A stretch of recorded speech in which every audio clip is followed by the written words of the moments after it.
This is the history of the Wacht-Class Avisos. These ships have a pretty sad and short service history. Stay tuned till the end. I have a message I want you to hear.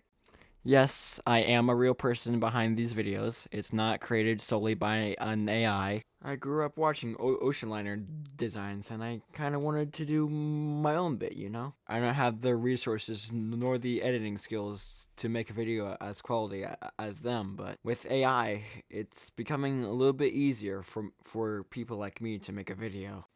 I don't let the AI do all the work though. I get my own sources from real sources and real history pages. And the reason I don't use my own voice is because I have a hard time getting my words out because of my ADHD, my high functioning autism, and my stutter. I don't really have the confidence just yet to use my own voice. Anyways, on to the video. The Wacht-Class Avisos were Germany's naval pioneers built by the Kaiserliche Marine.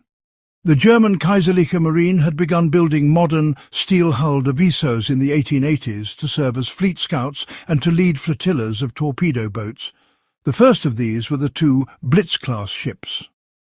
After General Leo von Caprivi replaced Albrecht von Stosch as the chief of the Kaiserliche Admiralität in 1883, the Navy began to take a turn toward the Jeune École doctrine, embracing the concept of using small, cheap torpedo boats to defend the country's coast instead of expensive ironclad warships.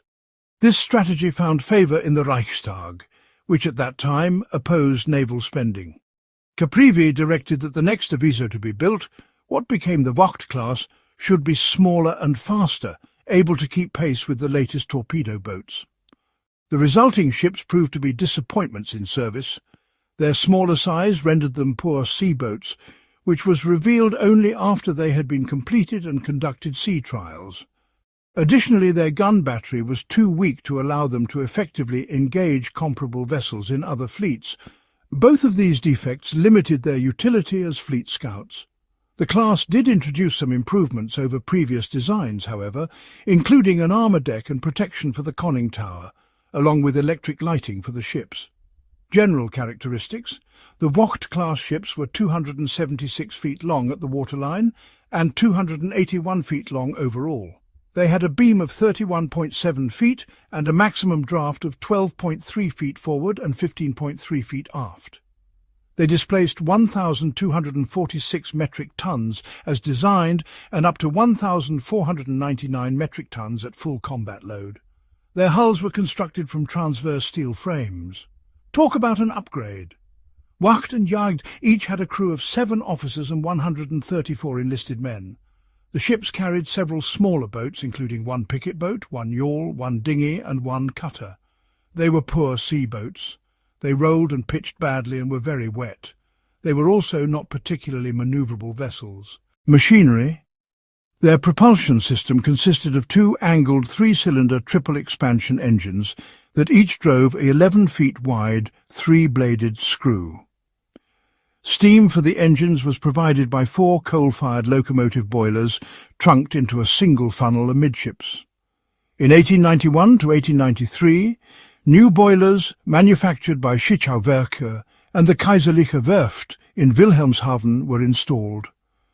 The ships were equipped with a pair of electric generators with a combined output of 20 kilowatts at 67 volts.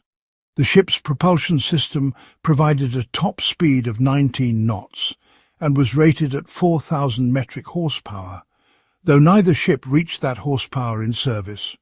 They carried up to 230 metric tons of coal, which enabled them to steam for approximately 2,860 nautical miles at 10 knots. Steering was controlled by a single rudder. Armament and armour. As built, the ships were armed with 3 4.1-inch KL-35 guns placed in single pivot mounts.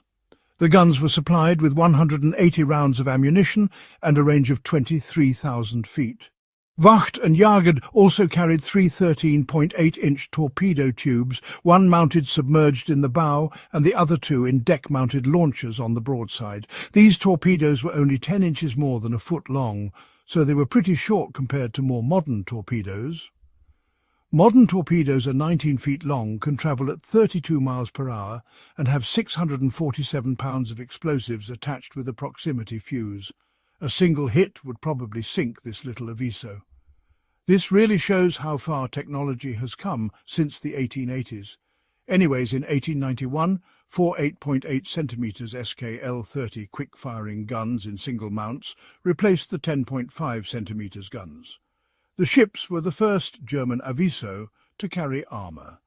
A 10mm thick deck with 20mm or 0.79-inch thick sloped sides protected the magazines and engine rooms. Talk about an upgrade. The conning tower was protected with 25mm, nearly an inch thick of armour plating on the sides, and 10mm on the roof. The coaming around the funnel was 75mm or 3 inches thick. The armour consisted of compound wrought iron. For protection against underwater attack, the hull was divided into 12 watertight compartments below the armoured deck and 10 compartments above it. SMS Wacht was the lead ship of her class. She had one sister ship, SMS Jagd, the second and final member of the Wacht class. Wacht was built by the AG Versa shipyard in Bremen. She was laid down in 1886, launched in August 1887 and commissioned in August 1888. Her sister was laid down a year later, in 1887, at the AG Versa shipyard in Bremen as well, launched in July 1888 and commissioned in June 1889. This makes Jagd her younger sister. Unfortunately, Wacht was built first, but she also sank first, which I'll cover in the service history chapter.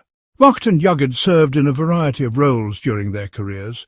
Wacht initially served with the main fleet, and in 1889 she embarked on a major training cruise to the Mediterranean Sea in company with 4 ironclad warships and the imperial yacht Hohenzollern for a series of visits by Kaiser Wilhelm II to Greece, the Ottoman Empire, the Austro-Hungarian Empire, and Italy.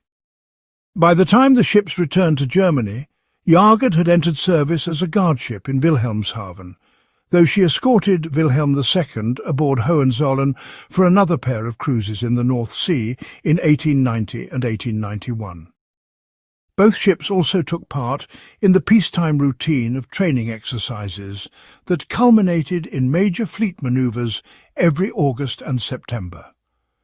By 1893, Wacht had begun to serve as a flotilla leader for torpedo boats. Jagd was the first vessel to pass through the Kaiser Wilhelm Canal in March 1895, before the waterway officially opened in June. Her passage was a test of the lock system to ensure that it worked properly. In the mid-1890s, the ships began to operate as Avisos with the capital ships of the main fleet. In this role, they served as scouts, relayed signals, and screened them from torpedo boat attacks. In early 1901, Jagd went to Britain as part of the fleet that represented Germany at the funeral of Queen Victoria. But by the 11th of August, a survey of the ship had determined that she was in poor condition, and so she was removed from service. But let's talk drama. September 1901, Wacht collided with the ironclad SMS Saxon during training exercises. The damage was catastrophic. Saxon's Rambo badly damaged Wacht below the waterline. It caused her to rapidly sink, though her entire crew was safely evacuated, swiftly bringing an end to her story, leaving a sad little mark in naval history. Jagd, however, continued to serve for another 3 years before moving on to various roles. However, Jagd saw little use.